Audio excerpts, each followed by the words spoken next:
Mathieu Noël est arrivé dans ce studio. Ça va, Mathieu? Bravo. Il est notre petit rapporteur, Daniel Gilbert. Vous connaissez bien ça, évidemment. Il va nous faire le débrief de la semaine. Vous allez voir, nous sommes une belle équipe.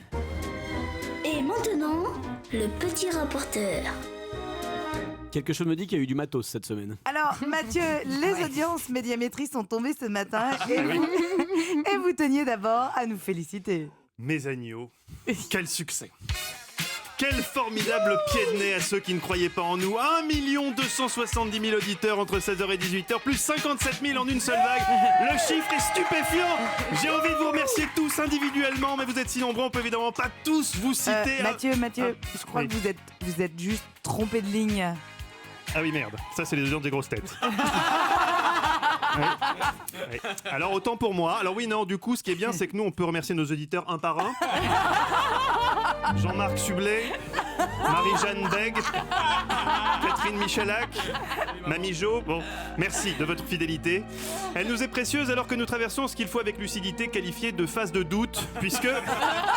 Et c'est un signe très très inquiétant, ça. Il y a des types qui appellent le standard pour jouer avec nous, mais qui n'écoutent pas l'émission. Les salopios n'appellent que pour empocher les bons d'achat partout. Bonjour Didier. Bonjour Alessandra, bonjour toute l'équipe. Bonjour Didier. Comment ça va Didier? Super bien. Vous nous écoutez Didier? Vous pouvez dire non, hein. Non.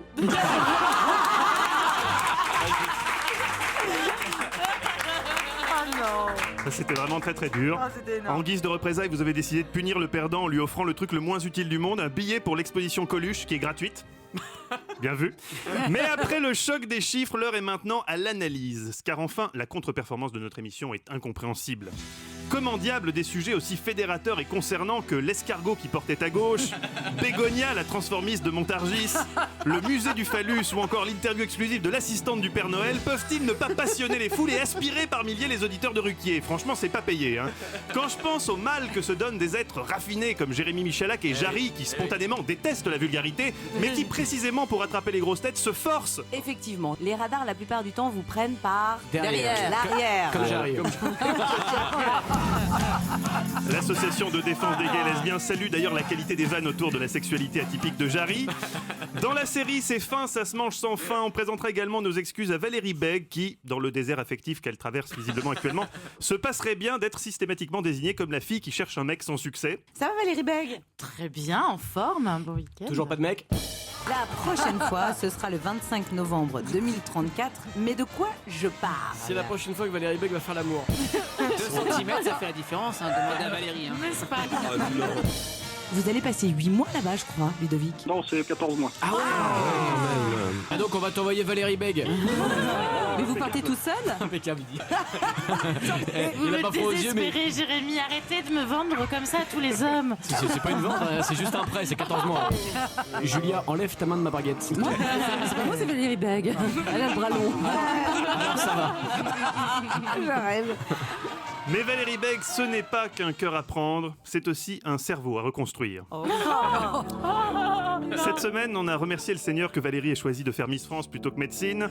Et pour cause, mercredi, alors qu'on cherchait ce que Gérard Depardieu avait fait d'extraordinaire pour sa mère, le docteur Bègue a émis une hypothèse étonnante. Écoutez bien. Elle lui a donné 2 fois des organes. Quoi? Je sais pas, peut-être qu'elle lui a donné une fois un rein et après un foie. Ah parce non, que- non, non, non. Elle lui a donné une fois un rein et après un foie. Alors comment te dire Valérie? Autant si tu donnes ton rein, il t'en reste un deuxième. Autant si tu donnes ton foie, t'as l'assurance que c'est la dernière fois que tu donnes quelque chose pour la médecine. C'est fini. Et puis côté foie, Gérard Depardieu en a déjà plusieurs en plus. Donc... Autre graine de Nobel, les amis, ancienne géo au Club Med, elle a jeté cette semaine un pavé dans la mare qui a éclaboussé la communauté scientifique en affirmant, je cite, que oui, tous les chiens sont gays. Son chien est gay. Tous les chiens, je crois. Tous les chiens sont gays, vous croyez? Bah, c'est ce qu'on m'a dit, il y en a pas beaucoup. Bah quoi, ils se reniflent tous. Une thèse intéressante qui repose, vous le voyez, sur des arguments solides. Bon.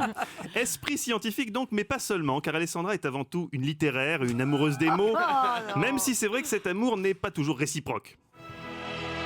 J'imagine parfois Bernard Pivot ou Jean d'Ormesson prenant le thé et tombant par hasard sur la cour des grands. Je crois qu'il décéderait instantanément. Le pire, c'est qu'autour de la table, vous êtes tous tellement habitués à ce que Sublet viole la langue de Molière que plus personne ne réagit, sauf parfois dans un éclair de lucidité elle-même. Ça rappelle des souvenirs qu'on a eus aussi et quand on l'a vécu, on peut pas comprendre. qu'il a manqué encore moins avec Michel Polnareff.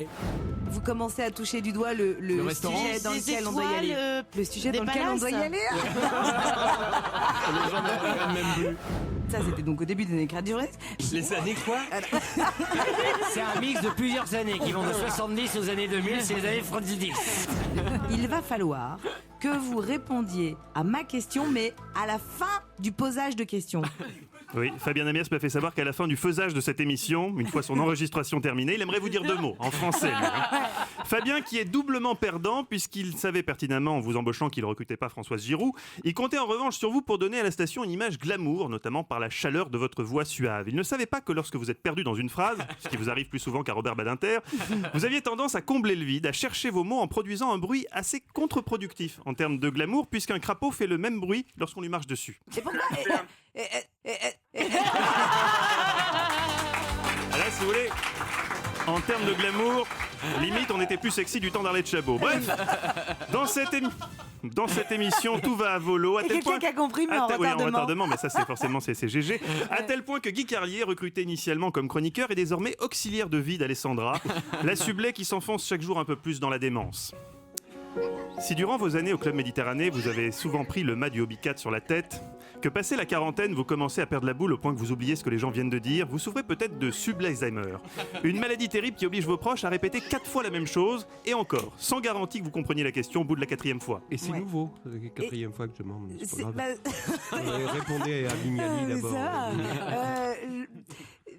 pardon, qu'est-ce que vous m'avez demandé? On revient dans le Ah oui, désert c'est de quand Gobi. même à ce point. Parfois, vous me terrifiez. Mais Ah, je le me plus rappelais. terrifiant, Guy, c'est quand la personne qui est chargée de poser les questions d'un quiz vous demande, une fois que vous avez donné la bonne réponse, si vous le saviez. Là, ça devient vraiment, vraiment flippant. Quel est le vrai nom de Thierry Leluron? Oh, je savais même pas que c'était un pseudonyme.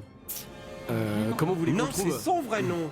Bonne réponse, Parce qu'il Guy n'a pas voulu en Carlier. changer, je me souviens.